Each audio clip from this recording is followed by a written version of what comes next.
대한민국 중심 채널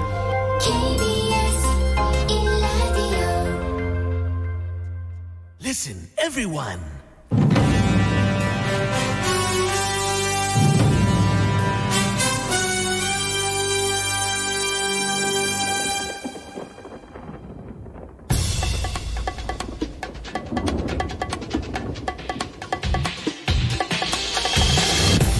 라이브 비상대책위원회.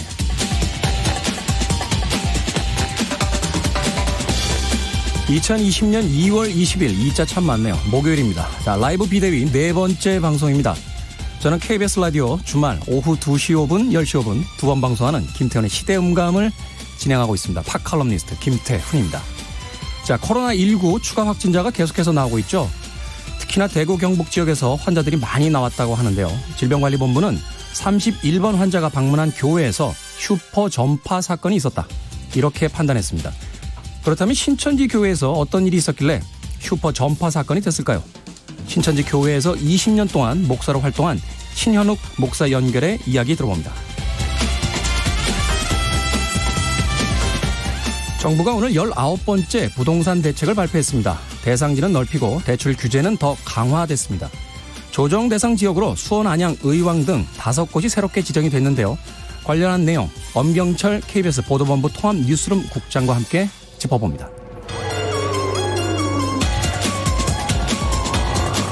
4.15 총선 이제 2달도 안 남은 이때 정당에서는 때 아닌 색깔 논쟁이 치열하게 벌어지고 있습니다. 대한민국 각 정당의 색깔 화려하죠. 조금 더 있으면 무지개 색깔 될 것 같아요. 색깔에 민감한 정당 이야기 2부 속 인터뷰에서 색깔 컬러 이미지 컨설턴트와 이야기 나눠보겠습니다. 공천과 공천 배제 사이의 술렁이는 각 당내 분위기는 오창석 시사평론가와 함께 정리해봅니다. 라이브는 계속되어야 한다. 여기는 라이브 비대위입니다.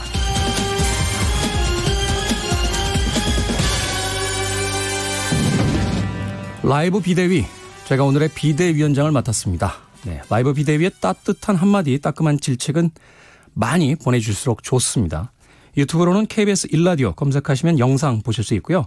라이브 비대위, 그럼 오늘 순서 본격적으로 시작해 보겠습니다.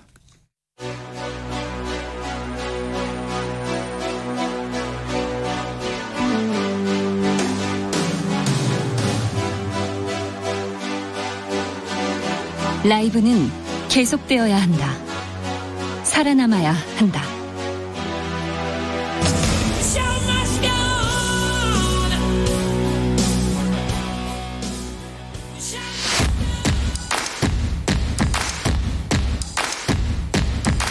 정치 뉴스 피로에서의 딱 좋은 브리핑, 뉴스 505.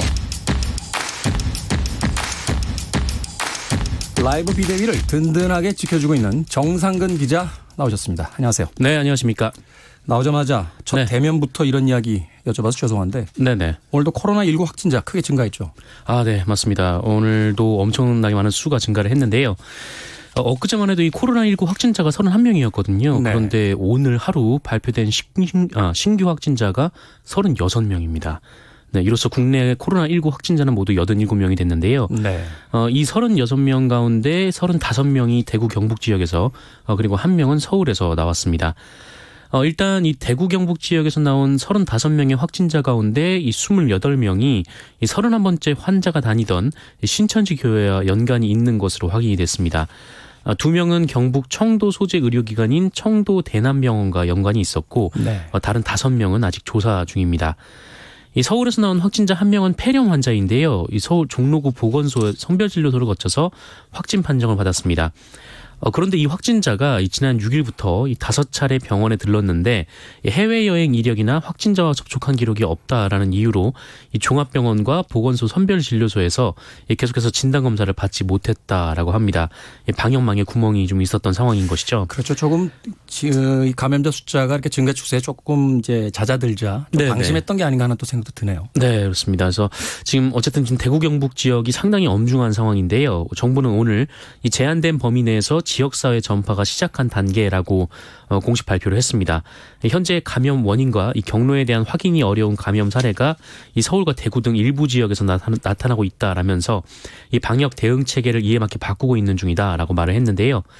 이 코로나19의 해외 유입이라는 위험 요인이 지속되고 있는 가운데 이 지역사회 감염 전파가 동시에 시작되고 있는 초기 단계라고 정부는 분석을 하고 있습니다. 네. 이에 따라서 환자가 급증한 대구 지역에는 선별 진료소 8개를 추가로 마련하고요. 이 범정부 특별대책 지원단을 파견할 예정입니다. 아울러 이 신천지 교단의 협조를 받아서 이 교인들이 자가격리 상태에서 검사를 받을 수 있도록 할 계획이다라고 밝혔습니다. 네. 이 확진자가 되면 그 며칠 동안의 이동 동선을 이제 알려주게 되는데 네네. 여기에 대해서 전문가들이 이런 이야기를 하더라고요. 그 동선에 가지 말라는 의미가 아니라 겹치는 분들이 있다면 자기의 어떤 증상에 대해서 좀 세밀하게 살펴봐라 하는 정보로서 주는 거니까 무조건 그 지역을 피하는 게 아니라 자신이 갔던 곳과 동선이 겹치는지 한 번쯤 체크해봐라 하는 이야기를 하시더라고요. 이 밝혀진 동선 같은 경우에는 모두 방역 작업이 이루어지기 때문에 뭐 거기 간다고 해서 뭐 감염되거나 그런 건 아닙니다. 네, 알겠습니다. 자, 아무튼 문재인 대통령이 권영진 대구시장과 통화를 했죠. 전폭적인 지원을 하겠다라고. 네, 이 권영진 대구시장이 오늘 대구 경북의 이 코로나19 확진 환자가 빠르게 증가하는 가운데 지금 경계를 지금 심각으로 단계 격상을 해달라면서 이 중앙정부의 지원을 연일 요청하고 있습니다. 이 권영진 시장은 코로나19 확산 속도가 빨라서 이 대구 상황이 심각한 형편이다라면서 이 대구에서는 의료 인력이 모자라고 또 물품 지원도 필요하다. 이 정부 차원의 방역 대책이 요구된다라고 밝혔습니다. 아울러 코로나19 감염이 이미 지역에 확산된 상태라면서 지방자치단체로는 대응에 한계가 있다라고 토로를 하기도 했습니다. 실제 이 대구 경북 지역의 음압병실이 모자란 상황이고요. 이 검사 인력도 부족해서 오늘부터 이 공중보건이 25명을 투입한 상황입니다. 이에 문재인 대통령은 오늘 이 권영진 대구시장과의 15분간의 통화에서 이 코로나19 사태와 관련해서 이 정부의 모든 지원을 아끼지 않겠다라고 말을 했습니다. 이 통화에서 문재인 대통령은 이 대구시의 상황에 대해 청취를 했으며 이 코로나19 대응에 전력을 다하고 있는 권영진 시장을 비롯해서 이 대구시 관계자들을 격려하는 한편 이 어려움에 처한 대구 시민들께 위로의 말씀을 드렸다라고 이 청와대 관계자가 밝혔습니다. 네, 뭐 정치적인 어떤 해법을 떠나서 이거는 뭐 범국가적으로 이제 대처를 해야 될 문제니까 적극적인 지원이 맞는 것 같습니다. 자, 그런가 하면 전 남편 살인 사건의 피의자 고유정 씨가 1심에서 무기징역을 선고를 받았어요. 네네. 이 제주지법 형사 2부는 오늘 이 살인과 사체 손괴, 사체 은닉 혐의로 구속 기소된 고유정 씨에게 무기징역을 선고했습니다. 네. 재판부는 전 남편인 피해자를 면접 교섭권을 빌미로 유인해서 졸피뎀을 먹여 살해를 하고 시신을 손괴, 은닉하는 등 계획적으로 범행을 저질렀다라면서 이 피고인은 피해자에 대한 어떤 연민이나 죄책감도 찾아볼 수 없어서 중형이 불가피하다라고 양형 이유를 설명했습니다. 검찰이 주장한 전 남편 살해 방식 그리고 그 증거를 모두 인정을 한 건데요. 재판부는 피고인은 피해자가 자신을 성폭행하려다가 우발적으로 살인을 저질렀다라는 변명으로 범행을 부인하고 있다면서 이 범행의 잔혹성 그리고 사회에 미치는 파장, 유족의 슬픔 등을 고려해서 형을 정했다고 판시했습니다. 네. 그런데 또 하나 혐의가 또 하나 있었죠. 바로 의붓아들 살해 혐의였는데요. 네, 사실은 그 부분이 또 많은 또 관심들이 있었죠. 네, 그렇습니다. 그런데 이 의붓아들 살해 혐의에 대해서는 인정이 안 됐습니다. 재판부는 이 피해자의 사망 원인, 그러니까 이 아이의 사망 원인이 비구폐쇄성 질식사로 추정이 됐지만 피해자가 같은 또래의 아이들에 비해서 왜소하고 이 통상적 치료 범위 내에 처방받은 감기약의 부작용이 수면 효과임을 고려해 봤을 때 이 아버지의 다리에 눌려서 사망했을 가능성을 배제하기 어렵다라고 판결을 했습니다. 또한 재판부는 이 현 남편의 모발에서 수면제 성분이 검출이 됐지만 이 고유정이 이 차에 희석해서 먹였다고 확증할 수는 없다라면서 의붓아들 사건과 관련된 검찰의 증거 대부분을 인정하지 않았습니다. 이에 고유정 씨의 현 남편인 피해자의 아버지는 눈물을 흘리면서 한참 동안 자리에서 일어나지 못했다라고 언론에서 전했습니다. 네, 판결에 대해서 마음에 안 드시는 분들도 계실 수 있겠습니다만 법원도 고민 끝에 내린 결정이니까 일단은 존중하는 의미로 받아들여야 될 것 같습니다. 항소 절차가 있으니까요. 그렇죠. 두고 봐야 될 것 같습니다. 네. 조금 전에 속보가 들어왔다고 하는데 코로나19 확진자 22명이 추가가 됐다고 합니다. 네. 지금까지 국내 확진자 총 104명이 됐습니다. 자, 어제 타다 서비스가 무죄 판결이 나왔습니다. 사실 일반 시민들 굉장히 관심이 많았던 네, 맞습니다. 그런 어떤 판결이었죠. 네. 이 택시업 택시업계가 이 차량 공급 서비스 타다 무죄 판결에 지금 반발을 하고 있는데 뭐 네. 어제 판결 같은 경우에는 이 타다를 그러니까 운송업 그러니까 일종의 콜택시가 아니라 렌터카로 봐야 된다라는 판결이었습니다. 네. 하지만 이제 택시업계에서는 이게 뭐 콜택시와 다를 바가 뭐냐라고 이제 주장을 하고 있는 건데 택시업계가 이에 반발을 하면서 총파업을 벌이기로 결정을 했다라는 소식이 들어왔습니다. 오늘 이 전국택시운송사업조합연합회 그리고 개인택시운송사업조합연합회, 전국택시노조연맹, 전국민주택시노조연맹 등 이 택시업계 4개 단체는 25일에 이 서울 여의도 국회 앞에서 국회와 정부를 상대로 이 타다 금지법 의결을 촉구하는 총파업 이 공동 투쟁에 나설 계획이다라고 밝혔습니다. 이들 4개 단체는 이미 서울 영등포경찰서에 집회 신고를 마쳤고요. 약 5,000여 명이 이 집회에 참가할 것으로 주최 측은 예상을 하고 있습니다. 네. 저희 택시기사들의 생존권 문제가 달려 있어서 아마 뭐 집회 참가 인원은 더 늘어날 것이다라고 이 관계자들이 설명을 했는데 집회를 한 뒤에도 이 타다금지법이 통과되지 않으면 총선에 대비해서 차량 시위 등을 동원한 전력 투쟁에 나서겠다 이렇게 뭐 밝히기도 했습니다. 이게 어떤 사회가 변화해 갈 때 반드시 겪게 되는 어떤 진통 같은 것 아닌가 하는 또 생각이 들어요. 네, 그런 의미에서 네. 또 대응 방안이 어떻게 진행이 되느냐가 이후에 이런 비슷한 사례들이 등장했을 때의 어떤 그 사회적인 매뉴얼도 될 수 있다는 생각이 좀 드는데요. 네, 이제 뭐 새로운 이제 기술이 나타났을 때 이제 이전의 기술들이 좀 퇴락해가는 과정에서 네. 일종의 뭐 대량 실직이라든가 이런 이 부작용들이 발생하곤 하는데, 네, 아마 이 택시 업계를 시작으로 아마 사회 곳곳에서 이 4차 산업혁명이 시작이 되면 그런 현상이 또 일어나지 않을까. 네, 좀 우려가 되고 있는 상황이기도 합니다. 네, 미래를 대비한다는 측면에서도 이 양측의 어떤 이해관계를 어떻게 조정하는지 좀 두고 볼 일이 아닌가 하는 생각이 듭니다. 네. 자, 심재철 미래통합당 원내대표가 총선에서 승리하면 문재인 대통령을 탄핵하겠다라고 했습니다. 이게 조건부 탄핵 뭐 이런 표현을 쓸 수 있습니까? 이게 무슨 얘기인가요? 네. 심재철 미래통합당 원내대표가 오늘 이 CBS 라디오 김현정의 뉴스쇼에 출연해서 지금은 소수당으로 탄핵 발의를 하더라도 추진이 안 되지만 국회의원 선거를 통해서 1당이 되거나 이 숫자가 많아지게 되면 탄핵을 추진할 수 있게 될 것이다라고 말을 했습니다. 뭐 사실 이 심재철 원내대표는 지난달부터 이 울산 선거 개입 의혹을 쟁점화하면서 이 청와대를 겨냥해서 탄핵 발언을 쏟아내고 있고 실제로 미래통합당에서는 문재인 대통령을 뭐 선거법 위반 등으로 이제 고발을 한 바가 있습니다. 그리고 또 19일 그 원내대표 교섭단체 연설 때에는 재앙이란 단어를 16차례나 언급하면서 또 논란이 된 바가 있는데 네. 심재철 원내대표의 발언은 뭐 오는 총선에서 뭐 정권 심판론에 힘을 실으려는 의미다 뭐 이렇게 가볍게 해석하는 측도 있지만 이 당내에서는 이 중도 확장을 노려야 할 시기에 실기를 할 수가 있다라고 우려하는 목소리도 나오고 있다라고 합니다. 탄핵 역풍을 묻는 질문도 있었는데 이에 대해서 심재철 원내대표는 뭐 물론 역풍이일 수도 있겠지만 탄핵 사유는 명백하다 이렇게 주장을 하기도 했습니다. 한편 이날 인터뷰에서 이 심재철 원내대표가 이 코로나19와 관련해서 이 정부의 태도가 바뀌면은 정식 명칭으로 부르겠다라는 말을 했습니다.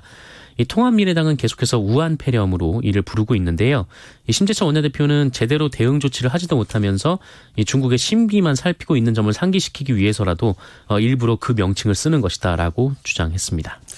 그 명칭을 사용하는 것이 국민들에게 어떤 영향을 주는지도 한 번쯤은 생각해 봐야 되지 않나 하는 생각도 듭니다. 네네. 그리고 중국 심기만 자꾸 살핀다라는 표현들 많이 쓰시는데 좀 살피기도 해야 되는 거 아닙니까? 우리가 외교를 하는 나라로서 뭐 남의 나라 눈치 안 보고 우리 마음대로 하겠다. 이게 불가능한 시대잖아요. 네, 뭐 전 세계 어느 곳에 가도 뭐 우한폐렴으로 부르는 나라는 없습니다. 네. 알겠습니다. 자, 조선일보의 보도에 대해서 군이 강하게 반발을 했다라고 합니다. 이건 무슨 보도입니까?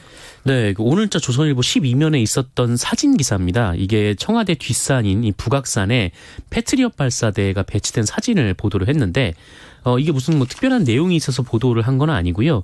이 사진 설명만 봐도 북악산에 패트리엇 미사일 발사대 4대가 배치된 모습이 본지 카메라에 잡혔다라고 그냥 설명이 이렇게 쓰여져 있었습니다. 네. 그러니까 이제 보이니까 그냥 찍어서 보도를 했다라는 건데 그런데 이에 대해서 국방부가 강하게 반발을 했습니다. 이 최연수 국방부 대변인은 우리 군의 전력 배치를 노출시키는 보도에 대해 국방부는 유감을 표명한 바 있다라면서 그럼에도 불구하고 오늘 조선일보는 또다시 우리 군의 전력을 담은 사진을 전면으로 보도했다라고 지적을 했습니다. 최연수 대변인은 이러한 보도는 국가안보를 저해하고 서울 시민의 안전에 위협을 초래할 뿐 아니라 그곳에서 임무를 수행하는 우리 장병들의 소중한 목숨을 위협하는 행위다라고 비판을 했는데요. 또 그러면서 국민의 알 권리를 내세워서 국가의 기밀을 무차별적으로 보도하는 행위는 명백히 이 국익을 해치는 행위로서 강력한 유감을 표명한다. 국방부는 이 기사에 대해 필요한 경우 법적 절차 등 모든 조치를 취할 예정이다라고 밝혔습니다. 국민의 알 권리가 어디까지인지는 잘 모르겠습니다만 그 군대 다녀오신 분들은 아시잖아요. 있는 포도 전시에도 그 위장막을 쳐서 안 보이게 하는데 있는 포를 사진을 찍어가지고 그 전면에다 실는다는 건 이게 무슨 글쎄요. 이게 군부대도 그 내비게이션 같은 데 잘 안 나오지 않습니까? 네. 그렇죠. 그리고 이게 이제 만약에 그런 일은 없겠습니다만 전쟁 발발 시가 되면 그 위치가 알려져 있기 때문에 이제 그 정밀 타격을 한다는 거 아니에요. 네네. 그렇죠. 아무튼 좀 국민의 알 권리만 무조건 부르짖는다고 다 뉴스가 되는 건 아니니까 신경들 좀 쓰셔야 될 것 같습니다. 자, 조원진 의원이 이끄는 우리 공화당 그리고 김문수 전 경기도지사가 만든 자유통일당 당을 합치기로 했다고요? 네, 이 총선이 다가오면서 곳곳에서 정당 통합 움직임이 일고 있는데 태극기 집회 참석자들을 대표하는 정당을 표방하는 우리 공화당 그리고 자유통일당도 통합을 추진하기로 했습니다. 두 당은 오늘 그 양당 통합추진위원회를 구성하기로 했는데요. 이들은 당을 합치고 이 문재인 정권의 퇴진과 자유민주주의 체제 수호 그리고 이 박근혜 전 대통령 탄핵의 진실을 규명하기 위해서 힘을 모으겠다라고 합의를 했습니다. 이 조원진 대표는 회견에서 오늘부터 합당 논의가 시작해서 24일 정도에 합당 절차를 밟도록 하겠다라고 말을 하면서 양당의 통합은 태극기 세력의 통합이고 자유우파의 통합이라고 말을 했습니다. 그러면서 미래통합당이 이 통합을 이야기하지만 진정한 자유우파 세력의 통합이 무엇인지 보여주겠다라고 말을 했고요. 김문수 대표 같은 경우에는 그 자유민주주의 정통 우파 정당으로서 미래통합당은 안 좋은 선택을 했다라면서 우리는 청와대 앞에서 계속 투쟁하고 있는데 자유한국당은 깃발을 내리고 있다라고 비판을 하기도 했습니다. 네. 그러면서 다음 주부터 현역 의원들이 입당할 것이다라는 말을 했는데 미래통합당에서 불출마를 선언한 사람 가운데에도 이쪽으로 들어올 분들이 있다라고 말을 하기도 했습니다. 일단은요, 좀 정신이 없습니다. 이게. 당이 너무 많죠. 네. 예, 앞서 제가 무지개 빛깔만큼이나 생길 것 같다라고 얘기는 했는데. 네. 조금 차분하게 그 국민들 눈높이에서 그 좀 정리들을 잘 해주셔야 되지 않나 하는 생각이 좀 드네요. 네, 지금 그렇게 지지율이 높은 정당들은 아니지만 이렇게 눈길을 끄는 것은 그 유영하 변호사가 그 미래통합당에서 탈당을 했거든요. 네. 이 박근혜 전 대통령의 이른바 복심으로 알려져 있는. 그래서 유영하 변호사가 혹시 이 정당에 합류를 할지 이 부분이 기자들 사이에서는 가장 주목이 되고 있는 부분이긴 합니다. 네. 시간이 1분쯤 남았는데 호남 3당 통합 간략하게 좀 소개해 주시죠. 네, 바른미래당, 대한신당, 민주평화당이 24일 합당의 법적 절차를 마무리하기로 합의를 했습니다. 이 손학규 바른미래당 대표가 반대를 하고 있는데 손학규 바른미래당 대표의 사퇴 결단이 좀 해결이 된 것으로 알려지고 있는 상황입니다. 네, 알겠습니다. 정치가 제일 재밌다 하는 이야기들 하게 되는데 네. 드디어 정치의 계절이 다가왔습니다. 자, 뉴스 오영호 정상근 기자 함께했습니다. 고맙습니다. 고맙습니다. 자, 그럼 이 시간 실시간 교통정보 알아보겠습니다. 교통정보센터에 김은아 씨 나와주세요.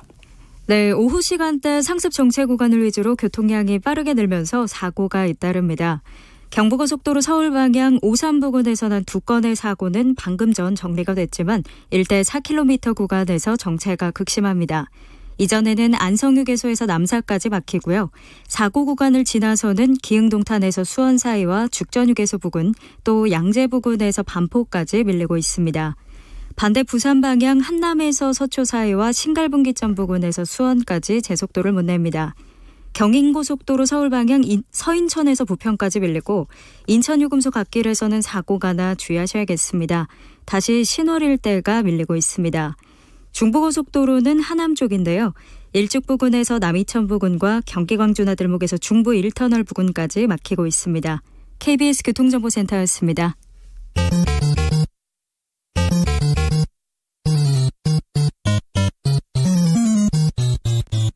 KBS 1라디오 라이브 비상대책위원회.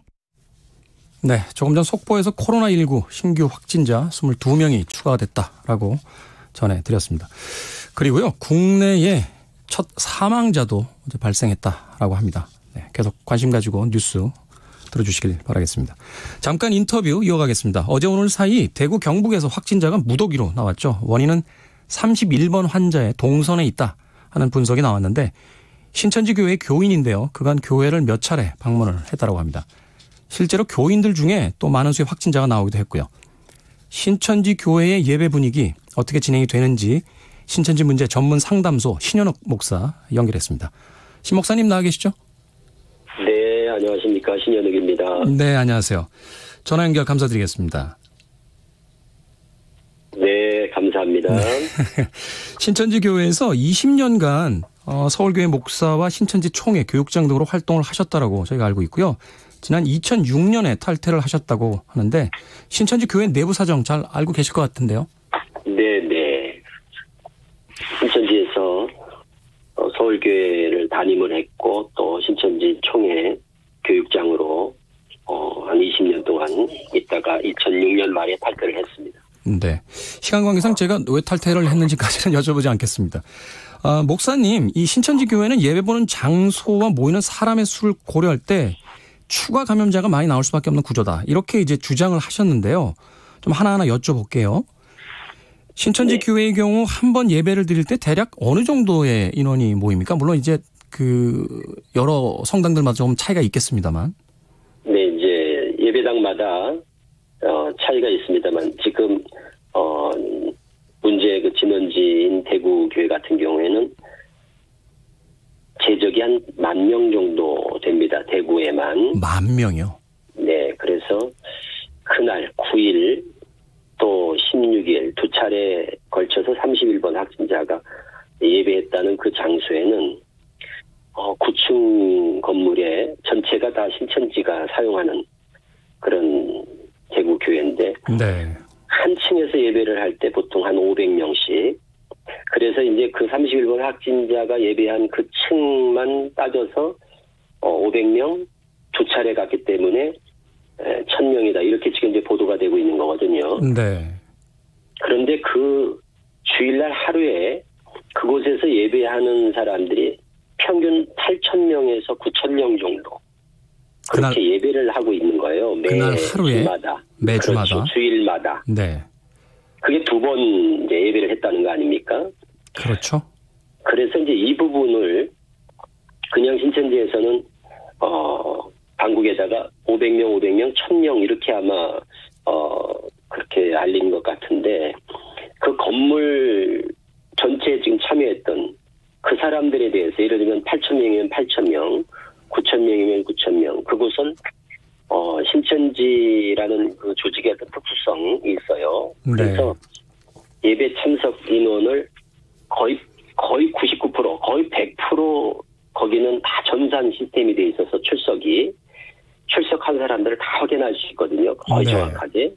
그래서 그 정보가 저는 제공이 돼야 된다고 생각을 하고 그래서 자가 격리를 한다면은 1,000명이 아니라 그 예배에 참석했던 그날 1만여 명 가까운 사람들이 자가 격리가 돼야 되는데 시기도 놓쳤고 지금도 과연 그것이 신천지 교회 차원에서 철저하게 그것이 지시가 내려져서 되고 있는가에 대해서는 의문을 갖지 않을 수가 없어요. 네.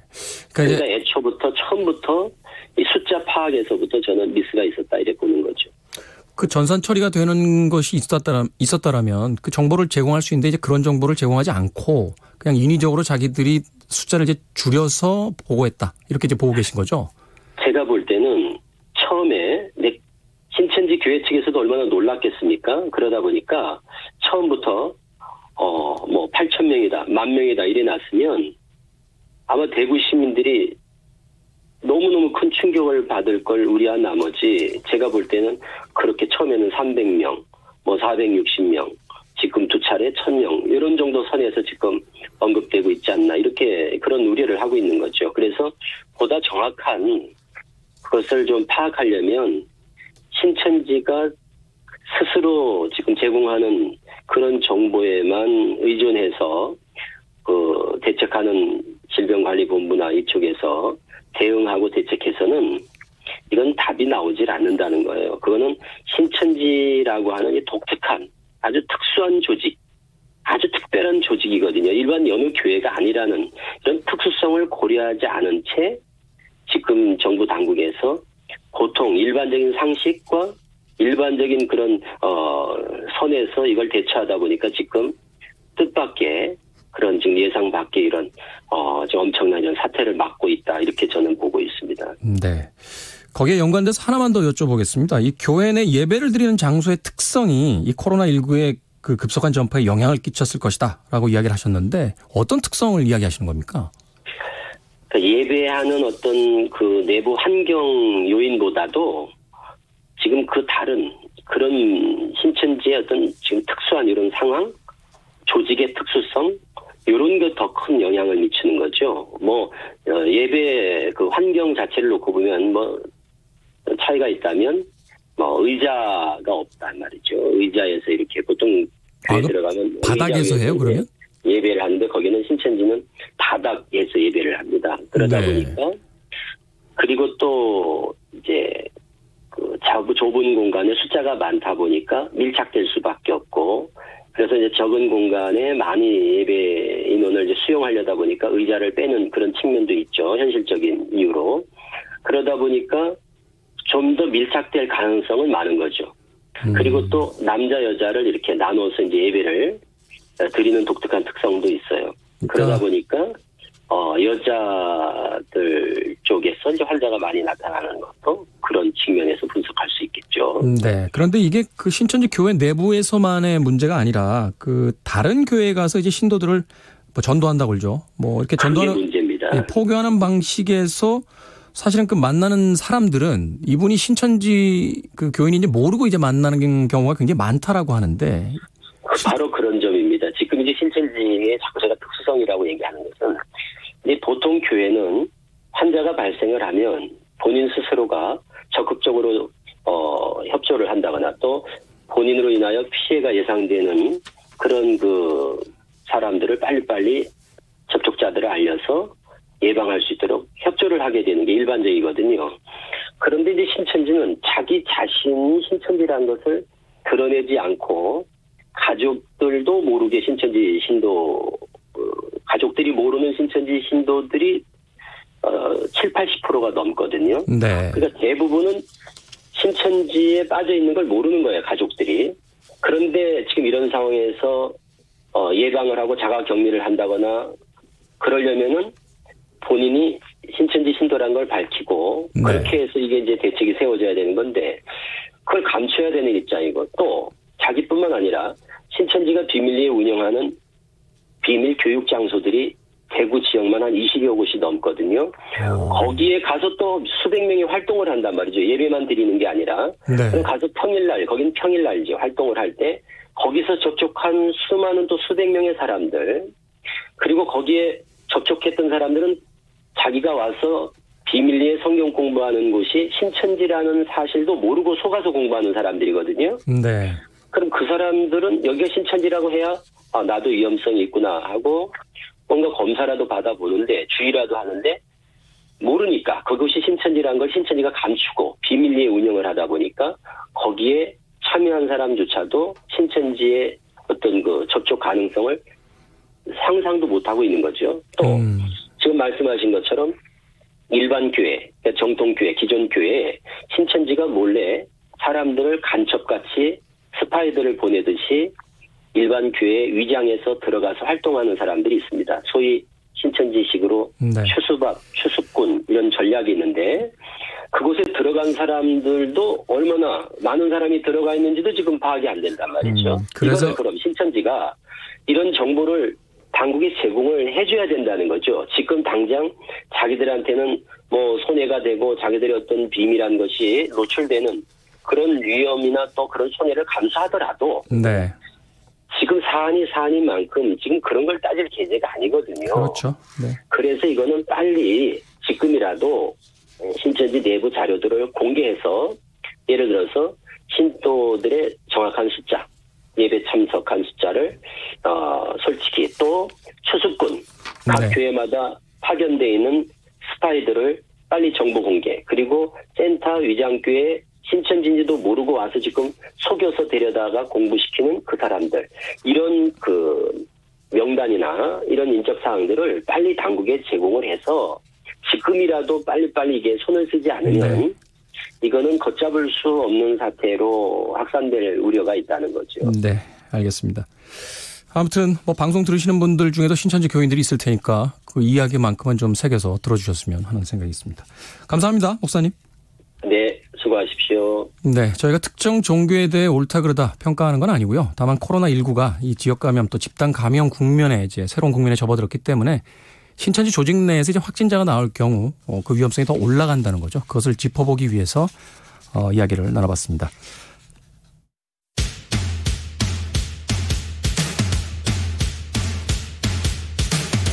바쁜 현대인들을 위한 오늘의 고농축 인터뷰 3분 순삭 순식간에 지나갑니다.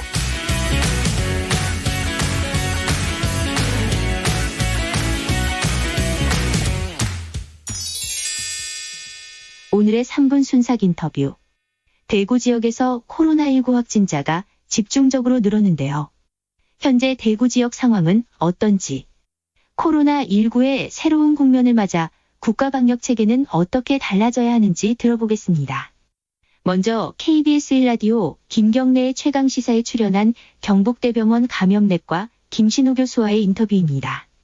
대구 경북권에 40여 음압병상이 있다고 되어 있고, 그러나 지금 환자들이 집중되고 있는 곳은 대구의료원이 제일 공적 의료기관으로 많이 되어 있고, 또 경북대학교 병원 이렇게 이용되고, 그 외에 3차 의료기관들이 조금씩 환자들이 입원하고 있는데, 지금 환자 발생 추세나 지금 수용 정도를 보면 벌써 이렇게 모자라서 이동형 음압기 등을 사용해서 음압 시설을 더 확충해야 되는 그런 상황에 들어와 있는 거죠. 그래서 아주 큰 어려움이 있습니다. 인력을 금방 이렇게 보충하고 이렇게 누굴 파견한다고 해결될 문제는 아닌 것 같고요. 지역 역량에서 그 병원이나 그 의료기관이 거기에 에너지를 쓰고 그것이 정부로부터 보상을 받게 된다면 지금 지역 의료기관들이나 이런 지자체의 역량들 이쪽에 모아서 대응하는 데 초점을 맞춰야 되겠죠. 길게 볼 때는, 짧게는 지금 아까 물자와 인력과 이것에 소모되는 그에 대한 보상 등을 할 수 있겠고, 길게는 음압 치료 병상도 늘려야 되고, 더 나아가서는 이런 전문적인 병원, 감염병 전문병원을 추진했었는데 잘 안 되었죠. 감염병 전문병원들이 지역마다 생겨서 평상시에는 일반 치료를 하고, 위기 때는 위기에 대응한 치료를 할 수 있는 그런 것들을 더 지원해야 될 것으로 생각합니다. 이번에는 중국 우한 지역처럼 대구도 봉쇄해야 하지 않나 하는 의견에 대해 전문가 의견 들어보겠습니다. 또 집단 감염이 확인된 이상 코로나19 방역체제는 어떻게 변화해야 하는지, 대한의사협회 과학검증위원장 최재욱 교수의 의견 들어보겠습니다. CBS 라디오 김현정의 뉴스쇼와 가진 인터뷰입니다. 대구를 두고 이렇게 집단 감염이 있어서 일각에서는 대구가 마치 중국 우한처럼 되는 것 아니냐 이런 우려들까지 나오고 있어요. 그래서 극단적으로는 우한처럼 봉쇄해야 되는 것 아니냐 이런 주장까지도 일부 나오고 있단 말입니다. 이거에 대해서는 위원장님 어떻게 좀 판단하세요? 아직 그렇게 판단하기는 좀 적절하지 않습니다. 물론 이 상황 자체의 엄중함은 굉장히 주목해서 대책을 마련해야 됩니다만, 아직 봉쇄는 가장 강력하고 가장 이 효과적인 방법일 수 있습니다만, 이 봉쇄되지 않은 그 지역 주민들의 경우는 국가가 이 부분을, 그런 지역 주민을 포기한다는 뜻입니다.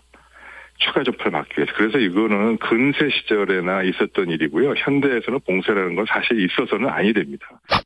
사실 이런 지역사회 감염을 차단하기 위해서는 조금 아까 말씀하신 대로 확진자를 찾아서 접촉자를 찾아가는 이런 방식, 좁은 그물로 찾아가는 방식이 유효했다면 지금 지역사회 전체에서의 이 환자와 발생한 환자들을 조기 진단하고 조기 감시하는 이런 체제를 전환해야 되는데, 이 부분은 이미 상당히 지금 실기했다고 보고요. 결국 시작은 감기나 발열 증세로 시작하시잖아요. 감기 비슷합니다. 그래서 이런 초기 단계 감기나 발열 수준에서부터 코로나 바이러스 감시를 시작할 수 있는 전환 체제로 바꾸고, 필요하면 그중에서 특히 우선순위를 좀 폐렴이 있거나 이런 분은 치사율이 높을 수 있으니까 그런 분은 우선순위를 둬서 먼저 이 코로나 바이러스 전수 감시하는 이런 형태로 그물을 넓게 치고 이제 환자를 조기 진단, 감시 체계로 빨리 전환하는 것이 필요합니다. 인터뷰 3분 순삭에 이어 오늘의 퀴즈 드립니다. 코로나19 확진자가 한꺼번에 늘면서 이 진료시설의 확충 여부가 중요해지고 있습니다. 기압차를 이용해 병실 내부의 공기가 외부로 빠져나가지 못하게 해 병원균과 바이러스를 차단하는 기능을 하는 병실을 뜻하는 땡땡병상. 땡땡에 들어갈 말은 무엇일까요? 1번 음압병상, 2번 혈압병상. 정답 보내실 곳은 샵9730 짧은 문자 50원, 긴 문자 100원. 콩으로 보내시면 무료입니다.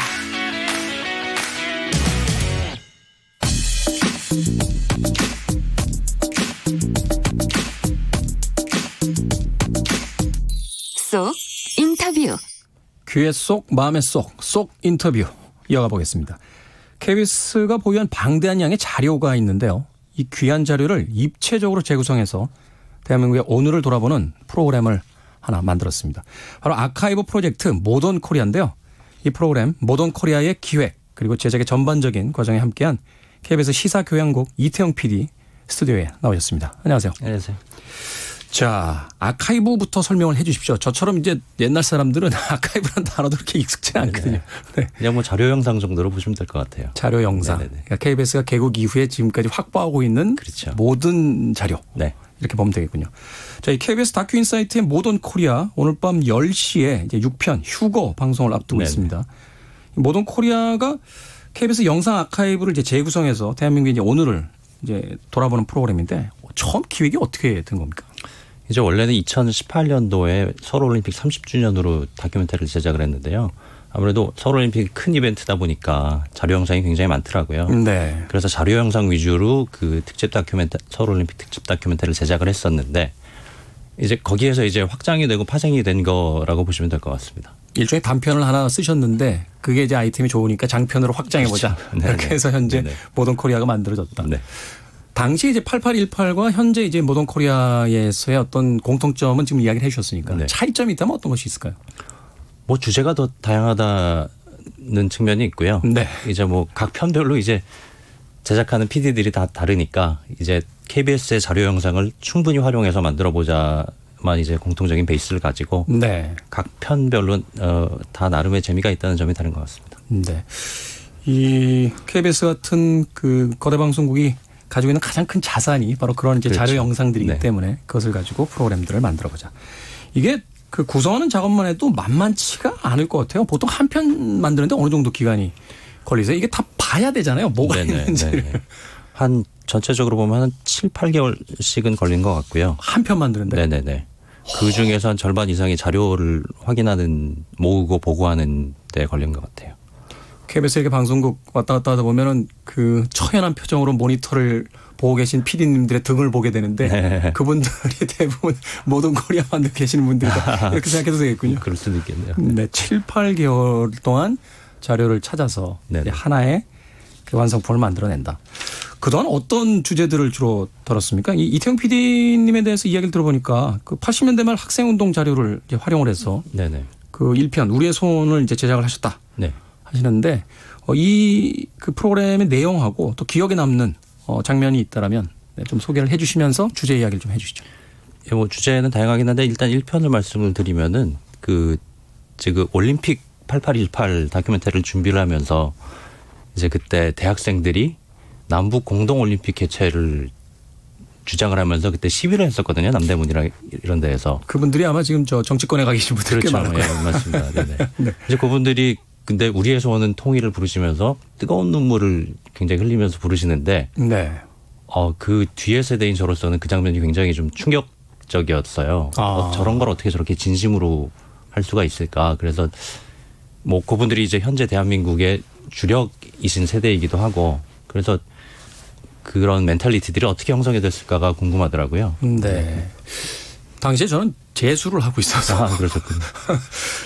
기억이 나긴 합니다. 그 당시에 이제 나왔던 유명한 밴드죠. 그 들국화라는 팀에 당시만 해도 건전가요라고 해서 음반마다 그 이제 건전한 내용의 네네. 가요들을 하나씩 넣어야 된다라는 것이 이제 법적으로 돼 있었는데 들국화 멤버들이 우리의 소원은 통일을 자신들의 음반에 직접 불러서 넣었던 그런 기억도 있습니다. 자, 어찌됐건 이 다큐멘터리란 말이죠. 네. 아카이브의 영상을 활용해서 만든다라는 이야기까지는 해주셨는데 그거 이외에 다른 다큐멘터리 프로그램들과 이제 모던 코리아가 좀 다른 차별적인 지점이 있다라고 하면 어떤 것이 있을까요? 그러니까 내레이션이 일단 없는데요. 이제 내레이션이 없다는 의미는 어떤 만드는 사람의 주관이나 의견을 최대한 좀 배제하고자 하는 의도가 있다는 얘기거든요. 그러니까 자료 영상만으로 보여줘서 보는 사람이 스스로 생각하고 느끼게. 예, 직접적으로 받아들이게끔. 내레이션이 있는 건 어느 정도 좀 이건 이런 겁니다 하고 가이드라인을 주는 형식이 되다 보니까 네. 그거를 배제한다는 게 아마 가장 큰 차이점이 아닐까 싶습니다. 처음에 이 기획 아이디어 냈을 때 그 결정해 주신 분이 누굽니까? 이거 하자라고. 왜냐하면 이 나레이션 없는 다큐멘터리 제작하자라고 했을 때 그게 돼? 라고 다들 의심했을 것 같은데. 일단 뭐 두 가지 측면이 있는데 그 자료 화면을 활용을 하다 보니까 예전에 방송에 나갔던 자료들이잖아요. 그러니까 이미 거기 안에 말이 너무 많이 들어있는 거예요. 그러니까 나레이션을 할 자리 자체가 일단 없던 것도 컸고요. 네. 물론 말씀하신 대로 모던 코리아를 그전에 담당하셨던 책임 프로듀서였던 국장님이 되게 편하게 말씀을 해주셨어요. 프랑스 예술 영화처럼 만들어보라 해주셔가지고 되게 편하게 이야기해 주신 거예요. 그러니까 무슨 말인지는 잘은 모르겠는데 네. 내 마음대로 해도 되나 보다 하고 편하게 만들었습니다. 네. 선문답 같은 이야기에 정답을 찾아낸 모던 코리아 팀입니다. 방송 나간 후에 시청자들 반응 뜨겁죠? 네. 좋았던 것 같고 뭐 신선하다 뭐 이런 반응들이 많으셨던 것 같아요. 기억에 남는 후기가 있으십니까? 기억에 남는 후기라기보다는 이제 좀 KBS만이 할 수 있는 거를 했다는 평가를 들었을 때 뭔가 좀 보람이 있는 것 같아요. KBS만의 색깔이 담겨 있고 KBS만이 할 수 있는 것. 네네. 그것을 찾아내서 했다는 것. 네네. 그것이 사실 이런 프로그램은 알면서도 비슷하게 못 만들잖아요. 그렇죠? 이 KBS가 가진 어떤 역사성이라든지 지금까지 어떤 기간 동안 진행된 활동들이 뒷받침이 돼야지만 할 수 있는 프로그램들이니까. 네네. 모던 코리아, 이 KBS가 가지고 있는 아카이브를 활용해서 구성을 했다라는 점에서 굉장히 참신하다는 평가를 받고 있는데, 담당 PD의 입장에서 어떤 개인적인 의미도 좀 있으실 것 같아요. 이게 어떤 공적인 의미 외에. 모던 코리아, 이렇게 얘기를 하면은 조금 저도 낯간지럽긴 한데, 이제 KBS에서 일을 하면서 이게 뭐 내가 만드는 게 무슨 의미일까라는 거를 좀 생각보다 더 생각을 하게 되더라고요. 네. 생각을 하게 되고 어떤 뭐 정치적으로 뭐 좌든 우든 연령이 뭐 높던 낮던 간에 한번 대한민국에 사는 사람으로서 같이 공유할 수 있는 이야기를 우리가 만드는 게 아닌가라는 생각을 조금씩 의식을 하게 되더라고요. 그래서 일단 내레이션이 없다 보니까 어떤 그거에 대한 가치 평가가 없는 것처럼 보이기 때문에 보는 사람들마다 다 입장이 다르니까 우리가 이런 얘기를 있었지, 우리가 이런 과정을 겪어왔지 정도는 공감을 다들 하시는 것 같아요. 그래서 그런 면이 좀 의미가 있지 않나 생각을 하고 있습니다. 짧게 솔직하게 하나만 더 여쭤보겠습니다. 네. 상 받을 것 같아요? 상이요? 네. 8828도 좀 많이 받을 줄 알았는데 생각보다 못 받았어요. 기대하겠습니다. 네. 올해에는. 자, 오늘로 모던 코리아 이제 6편이 마무리가 됩니다. 뭐 새 시즌도 개혁을 하신다라는 이야기를 들었던 것 같고 또 오늘 나가는 이 휴거편 짧게 좀 예고 좀 해 주시죠. 네, 뭐 새 시즌 한 가을 정도에 한 4편 정도 더 나가게 될 것 같고요. 일단 공교롭게도 오늘 이 상황에 휴거가 방송이 되게 됐는데 이제 이 내용은 주로 이제 대한민국이 고도 성장을 하는 과정에서 종교도 같이 어떻게 성장을 했는지를 좀 보여주는 내용이에요. 네. 그래가지고 어떤 그런 신비주의적인 경향이 나올 수밖에 없었던 그런 상황들, 그리고 이런 휴거라는 게 정말 하늘에서 뚝 떨어진 얘기가 아니라 그런 경향의 일환으로 나왔던 얘기들이라는 점이 아마 자료 화면들을 통해서 보여질 것 같습니다. 네, 기대하겠습니다. 자, 속 인터뷰 KBS 시사교양국 이태영 PD 함께했습니다. 고맙습니다. 감사합니다.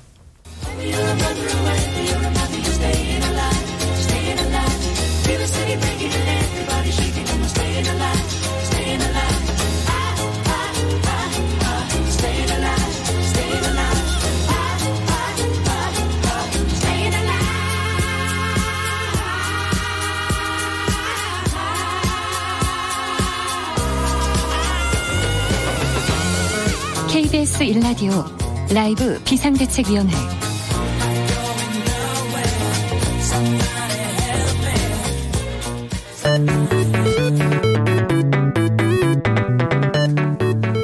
앞에서 보고 뒤에서 보고 옆에서 보고 뉴스의 다른 면을 살펴봅니다. 정주식의 뉴스 이면. 온라인 미디어 직설의 정주식 편집장 나오셨습니다. 안녕하세요. 안녕하세요. 오늘도 이야기가 많죠? 그렇습니다. 진행자님 혹시 실시간 검색어에 이름이 올라가신 적이 있나요? 기억하고 싶지 않습니다. 안 좋은 일로 올라가셨나 보네요. 죄송합니다. 아니, 좋은 일도 있었고요. 안 좋은 일도 좀 있었고요. 네. 이게 앞으로 이런 기회가 사라질 수도 있을 것 같아요. 그러니까 국내 양대 포털인 네이버와 다음이 4.15 총선을 앞두고 실시간 검색어 서비스를 중단하겠다고 발표를 했습니다. 네. 네이버는 총선 기간 중에만 잠정적으로 중단하기로 했고요. 다음은 전면 폐지하겠다 이렇게 발표를 했는데요. 네이버는 공직선거 운동이 시작되는 4월 2일부터 15일 오후 6시까지 실검 서비스 운영을 잠정 중단하겠다고 발표를 했고, 같은 기간에 또 인물명을 검색하면 뜨는 연관 검색어 그리고 자동 완성 기능이 있잖아요. 네. 이런 기능들도 선거 기간에 중단하겠다 이렇게 밝혔습니다. 그러니까 보통 포털에 이름을 검색을 하면 확인되지 않은 악성 루머들이 같이 따라 붙는 경우가 있잖아요. 그렇죠. 가짜 뉴스 같은 경우도 클릭 수가 많으면 연관 검색어로 같이 그렇죠. 붙어서 이제 등장하고. 그렇죠. 그런 문제들이 어떤 개인의 인격권과 사생활을 침해한다는 그런 지적을 수용하고 이번에 폐지 결정을 했고요. 다음을 운영하는 카카오도 지난해 예고한 대로 2월 20일 오늘이죠. 실시간 검색어 서비스를 완전 종료한다고 밝혔는데, 제가 들어오기 전에 찾아보니까 사라졌어요. 다음에 실시간 검색어는 이제 역사 속으로 사라진 거죠. 그래서 네이버는 실시간 검색어 중단과 함께 연예 뉴스 댓글도 잠정 폐지한다고 밝혔는데, 다음이 먼저 이걸 폐지했었죠. 네.